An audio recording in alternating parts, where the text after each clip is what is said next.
Hello दोस्तों, आप सभी का स्वागत है हमारे YouTube चैनल में। जय माता दी। दोस्तों अगर आपको पता नहीं है कि जो नवरात्रि रहती है उसमें हम कलश स्थापना करते हैं, तो कलश का जो जल रहता है उसका हमें क्या करना चाहिए, और जो हमारे पास नारियल रहता है जटायुक्त जो कलश पर रखा जाता है उसको हमें क्या करना चाहिए, और जो ज्योति है अखंड ज्योति हम जलाते हैं उसका विसर्जन हम कैसे करें। तो आज इस वीडियो के माध्यम से हम आपको इसकी संपूर्ण जानकारी देने वाले हैं, और इसमें जो लोग काफी गलती करते हैं उन्हें ये गलती अगर की तो माता रानी उनसे रुष्ट हो जाती हैं।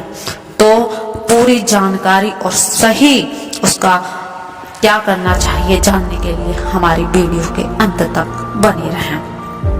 हिंदू धर्म में नवरात्रि का तो विशेष महत्व है और पूरे 9 दिन तक माता के विभिन्न स्वरूपों की पूजा की जाती है। वैसे तो साल में नवरात्रि तिथि 4 बार आती है, लेकिन चैत्र की नवरात्रि और शारदीय नवरात्रि का अपना अलग ही महत्व है। मुख्य रूप से चैत्र नवरात्रि इसलिए मनाई जाती है क्योंकि इसी दौरान माता दुर्गा ने महिषासुर नामक राक्षस का वध किया था। तभी से माता के 9 रूपों की पूजा की जाती है और भक्त माँ को प्रसन्न करने के लिए पूरे विधि विधान से पूजन और अर्चन करते हैं। चाहे चैत्र नवरात्रि हो चाहे शारदीय नवरात्रि हो, शारदीय नवरात्रि हो या चैत्र नवरात्रि, दोनों में ही हम अखंड ज्योत प्रज्वलित करते हैं और पूरे दिन 9 दिन तक वो जलती है। इसके बाद नवमी की तिथि के दिन रामनवमी भी कहा जाता है। उस दिन नवरात्रि का समापन होता है।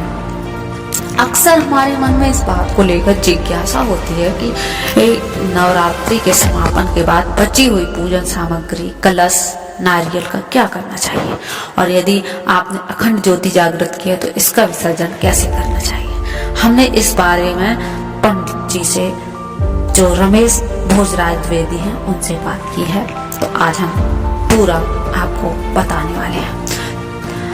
नवरात्रि के दौरान जब पूरे 9 दिन की पूजा का समापन हो जाता है तब आपको 9वें दिन यानी कि रामनवमी को कलश पूजा स्थापना स्थल से हटाना चाहिए या फिर उसका विसर्जन करना चाहिए। कलश विसर्जन 9वीं तिथि में कन्या पूजन के बाद करना चाहिए।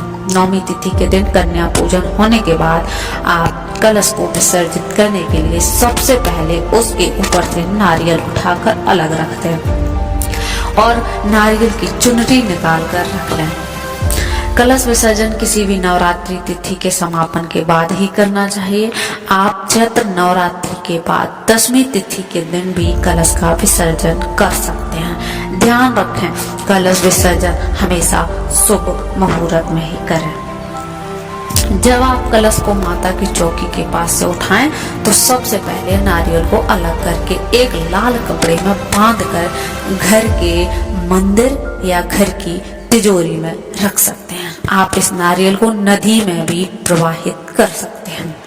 वहीं माता को चढ़ाए हुए नारियल को आप प्रसाद की तरह ग्रहण करें और कन्याओं को भी खिला दें। यदि आप नारियल को कपड़े में बांध कर रख रही हैं तो इस नारियल को इस्तेमाल अगली बार नवरात्रि में फिर से दोबारा किया जा सकता है। ध्यान रखें कि नारियल को कभी भी कचरे वाले स्थान पर न डालें और न ही किसी अपवित्र स्थान पर जैसे बाथरूम के आसपास रखें।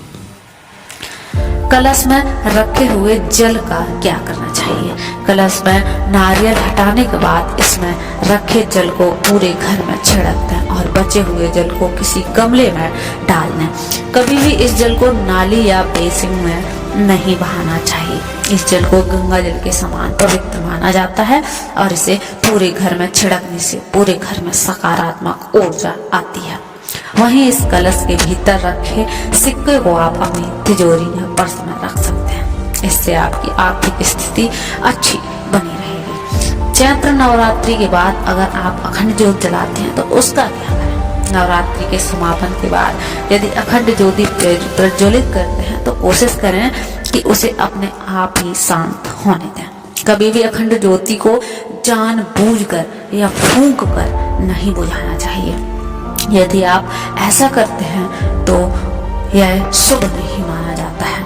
अखंड ज्योति के समापन के बाद इसकी बत्ती को निकालकर अलग कर लें, और यदि इसमें तेल बचा हुआ है तो उस तेल का आप दोबारा पूजा में इस्तेमाल कर सकते हैं। अखंड ज्योति के दीपक का तेल भी बहुत पवित्र माना जाता है।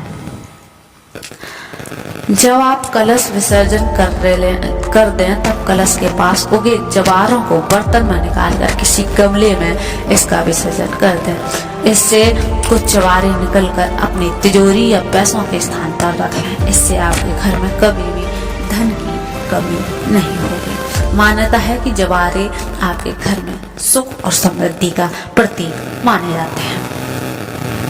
चैत्र नवरात्रि कलश विसर्जन के समय नीचे जो चावल रखे जाते हैं उनका क्या करें। आप जब भी कलश की स्थापना करते हैं कलश के नीचे अक्षत रखना जरूरी माना जाता है। कलश विसर्जन के बाद इसके नीचे रखे अक्षत को पूरे घर में छिड़कना चाहिए और बचे हुए चावलों में से कुछ चावल घर के अनाज में मिलाएं और बाकी के चावल गमले में डाल दें।